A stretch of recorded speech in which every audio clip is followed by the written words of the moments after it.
Hello everybody and welcome to my channel, this time doing ManaTraders series, which is Legacy.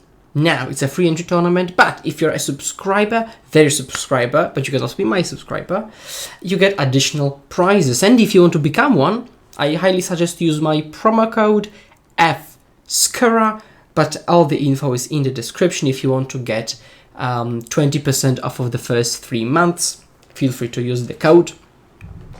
The service allows you to rent any number of cards for any deck, anytime time you would like.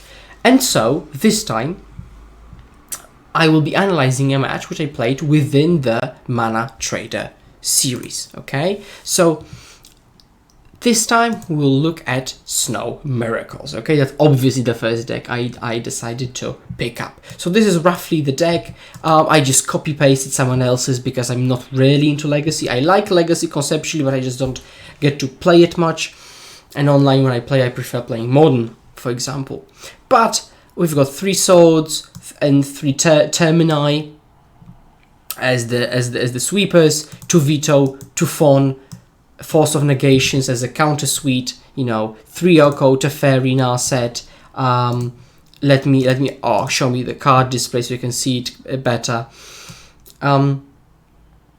So just like a good stuff deck. Icefang Kotal as like the big snow addition to the deck, which used to be almost exclusively blue-white with red splash for blasts, and the sideboard is like a carpet of flowers, 3 veils, a needle, 2 relics, 2 canonists for some combo decks, 2 containment priests, for example against dredge and reanimated types decks, peacekeeper, council's judgment, back to basics. So kind of like a mishmash of a few different things, but that's the deck I will be playing, and let's get to the match. Okay, so now we're playing game 1. This is my opening hand. That's an easy mull because I'd have to go turn 1 a Sanctuary, turn to Brainstorm. I mean, obviously if I hit a fetch land, the hand kind of unlocks itself. So you could argue it's a keep. But the problem is that if I don't find a fetch land, I'm like basically it's still only a 20 land deck. So I want to play safe, and I mulligan this hand because I'm a kind of a conservative player, and I mulligan into this, which is again. So now I don't know what I'm playing against, obviously, and obviously it's a combo deck. I'm dead, but in like a fairish matchup, I've got some Brainstorm to fix the hand, Icefang Kotal to block. I mean, again, to be fair, I dislike this hand, but I don't think I can reasonably mull to 5. Because if I mull to 5, I'll probably have let's say I've got a fawn, a swords to plowshares, and some kind of other things, and like, what do I put back? And I'm still kind of guessing what I'm playing against, because I could put back swords and play against combo, and put back swords and play against Deliver, and put back fawn and play against combo deck. So it's a kind of a roulette anyway. So I decided to keep this hand, putting a land away, because I'll draw a card here, draw 3 cards here, plus draw steps. So I've decided that this is the most reasonable put back. I can see Mountain Ether Vial, so with my limited knowledge of Legacy, my first thought is still Goblins, okay? So this is not Modern, so we don't have to crack fetchlands willy-nilly, which I don't. I draw a Force of Will, which is a turn too late. But I would have fawn pitched Snapcaster had I an opportunity to, because Kotal does something, Jace actually plays with the board, and Snap has no target, basically. So my opponent doesn't play a Cavern of Souls, which I'm happy about. Now I decide to take this turn to just find 2 basic lands and play an Icefang Kotal. If I remember correctly, again, from some previous times that played the format, I remember they'd played Wasteland. So there's an additional incentive to play the Icefang here off of basics. Okay, a Polluted Delta now. So what I could do is I could go Polluted Delta, Brainstorm, right? Potentially put this back because of Vial. I could put Fawn Snap back, for example, or Jace. I could just Ponder, right? I could Brainstorm, fetch Ponder, right? So there are a few things I could do here, and I ultimately decide to ponder. I'm probably not going to attack this turn. And the card which I already clicked was Terminus, right? I don't want Terminus. So looking at this, so there was Terminus, Misty, Astrolabe. So what I think, okay, it doesn't matter what I did, but what I would do now is put Terminus on the bottom, then Misty, then Astrolabe, draw the Astrolabe off of the ponder, play the Astrolabe, redraw the Misty, right, with Terminus on top, and then I can keep it there if I need to, and if I don't, I can just shuffle it away, but I'm up an Astrolabe and a land, because I want a land anyway. So that's how I would sequence the ponder. And I'm attacking, which is I don't think I think I would have kept it back. Thinking about it now, opponent putting something for one, like Goblin Lucky maybe, or Scared Prospector, sure. Yeah, I don't think I would have attacked there. Place a Cavern, so now I know I want to Brainstorm Force away. So there is an argument to keep to ponder that turn and not Brainstorm, because the Brainstorm is just such a powerful card that I can just wait a bit and then use it, you know, to have the full information right now. For example, now I know I want to put fourth back, for example, and I can see they can do some stuff, and I will know. Basically, the decision will be way more informed. Okay, Goblin War Chief. So I really wish I left it. I'd left it to block. Now, basically, what I think I'll do. I hope. Let's see. Yes. So it's like a classic thing I do in every format, also in Modern, for example, with Sanctuary. So here it's a clear shuffle. I mean, maybe not just a clear shuffle, but I don't want to cast Terminus. Because why would I?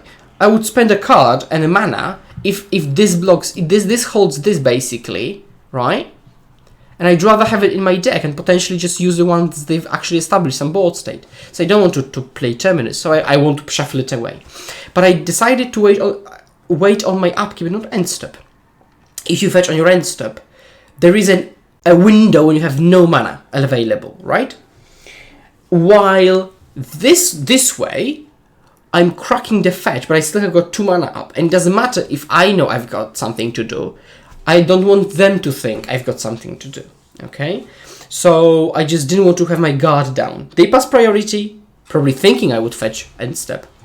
Especially Modern, because you almost always fetch end step, right? I say, no problem, take the priority, and tap, and now they have no window to do something with your shields down, okay?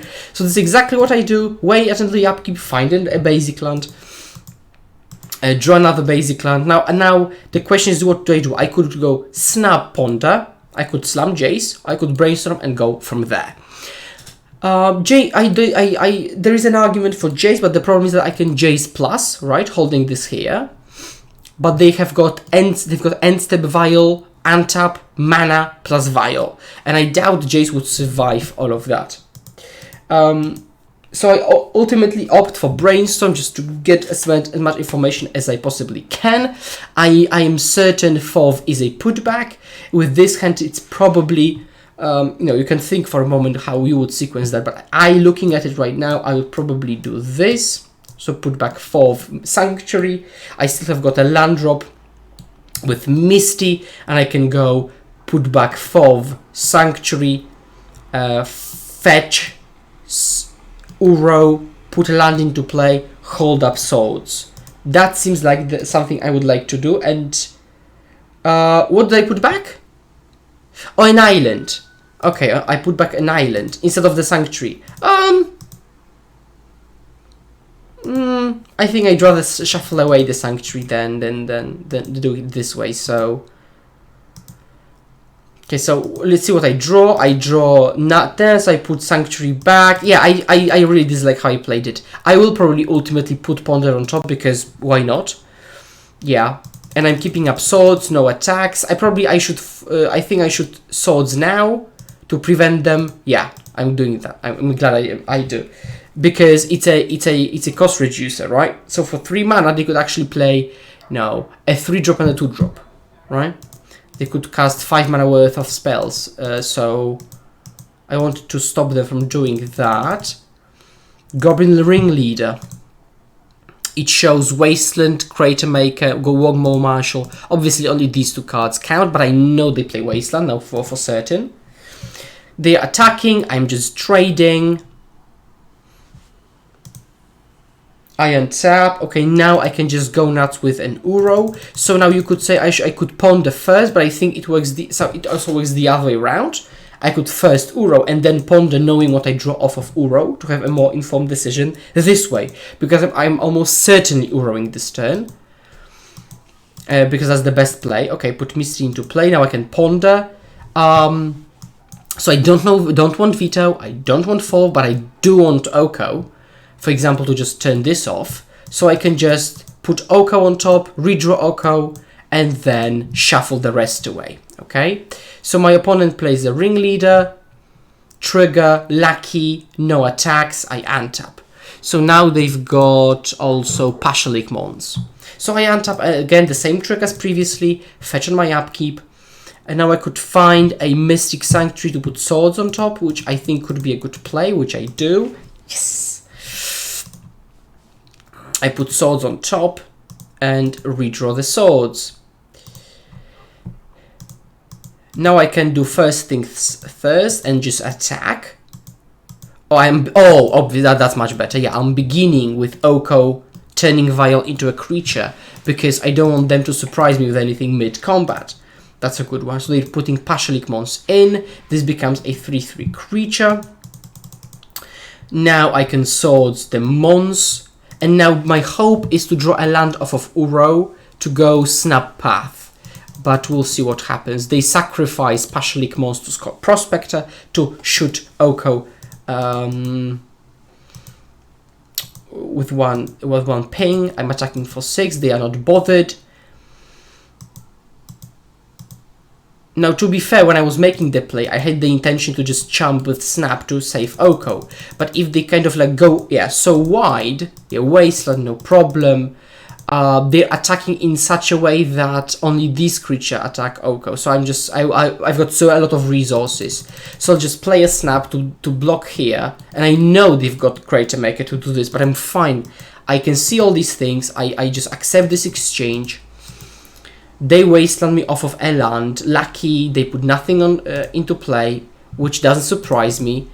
Now this is the situation. So I could begin with a Brainstorm, which is probably a good thing to do. I could also just attack, then just Snap Swords, right? I could also, okay, so I've got a Snake. Now I can go Snake, Snap Swords. And this sounds nuts, as far as I'm concerned. I go Snake, draw, Snapcaster, Path. Now oh god, I cannot stop this replay now. Okay, but so what happened? Very briefly, because you can see Munitions Expert.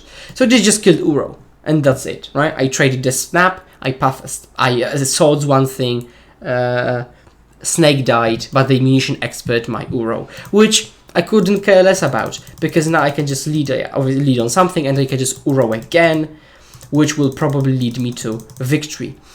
This list only plays one Uro, so I was very fortunate to have drawn one. I can ponder again. I see another Ice Fang, so I probably want an Ice Fang, but not anything else. Pass the turn, and that's basically game over. Opponent probably has drawn like a blank or something relatively meaningless. But to be fair, they had to draw something like the mother, which searches up something, or another ringleader to realistically be in the game, right? Or another Munitions Expert. No, you also wouldn't do it. So yeah, Uro dominating the game. Nothing really surprising. So let's see how we played game 2. Let's look at my sideboarding first. I sideboarded out 2 Veto, 2 Fawn, and 1 Fov. Now, it's not like I think Fov is good, I just literally didn't have cards to put in. What I put in? I put in 2...